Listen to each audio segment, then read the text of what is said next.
Oh, very good, friends. Doc South here. And I just thought I'd wing it a bit. I, um, I got to thinking the other day. The other day I came across, a very interesting lady about my age, maybe a little younger. Yeah, I always like to err on saying they're a little younger. And I think in this case I'm right. But they were telling me, got into a conversation, I guess, about, I know this person likes to rescue animals. Okay, very big on that. From what I understand, she has had, buckets of animals all over the all over the yard and the house that one way or another she's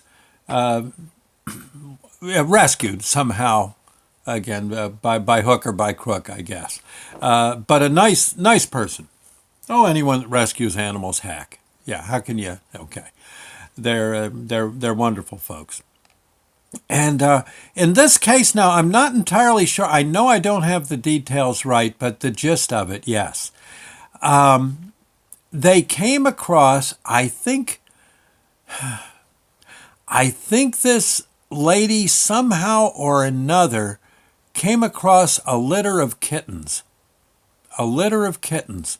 Now, whether maybe the mom got run over on the highway, I don't know, but the litter was there.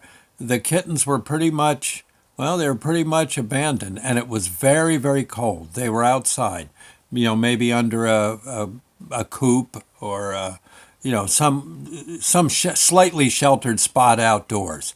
And she, of course, naturally she couldn't help herself. She takes them under her wing. There was one kitten that was kind of off away from the group. Okay, and again, these were pretty much newborns, very, very young. And I think the one had its umbilical cord still. Okay, the one that didn't look so good, right? The others, she got them. She got them in, indoors. They pretty much were doing okay. I guess she had some way of nursing them. Little bottles of heaven knows what. She must have known just what to do. But the other one, with the unconscious one, she hefted it. Picked it up. Of course, they're very tiny. Little kittens aren't very big at all. Just after they're born, and she tied off the umbilical. Okay, she noticed this one was practically frozen. It was stiff, and very cold, almost like a rock. And she says, "Man, I don't think this one made it. I'm going to tie off the umbilical anyway, and I'll warm it up." She found different ways to warm it. Maybe a hot water bottle, heating pad, probably a heating pad. And and then she tended to the others, got them nursing. May have called, maybe took the others that were alive and nursing, took them to a shelter where they were properly cared for, and I guess eventually found homes. But she comes home from the shelter, and there's this one still, just basically stiff as a board, and still cold. She warmed it up some more. Again, the heating pad thing. Check the umbilical. She says, "Yeah, I think this one's passed away. It's too late now to go bury it, and it's also cold out." So she, no, she wasn't the type of person just throw them in the garbage or something. No, knowing this lady, she probably had to have clergy come in. I mean, she's really an animal lover. Bless her heart. Bless her heart.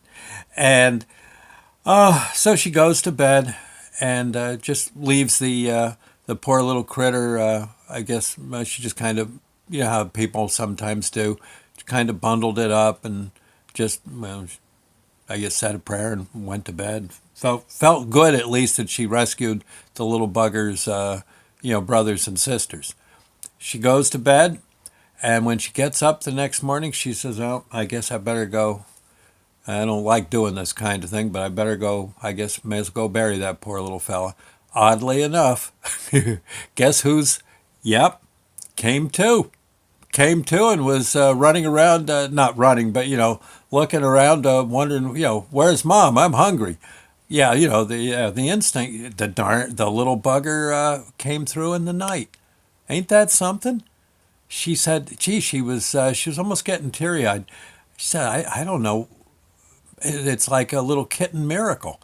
Oh, she kept the kitten. Yeah, she found ways to nurse it to health and keep it fed by nursing and all that. And yeah, she has that kitten, as I understand it. Now I may have the details wrong a little bit, but that's the gist of it. Stone cold dead, or at least frozen. And she said she thinks it was warming him up, and he just somehow or another he must have been so darn cold he was in his muscles maybe were paralyzed. I don't know if that's a symptom of being frozen, but sounds like it. And doggone, huh? Yeah, pretty cool. Anyway, she says nice little cat. Don't like going out in the cold though. Can you blame it? All right. Anyway, I thought I'd say a nice story for a Sunday morning. We'll catch you later, and I'll try to get better details from the lady. I see her quite often, so we'll see what we can do. I'll catch you later. Bye now, and God bless.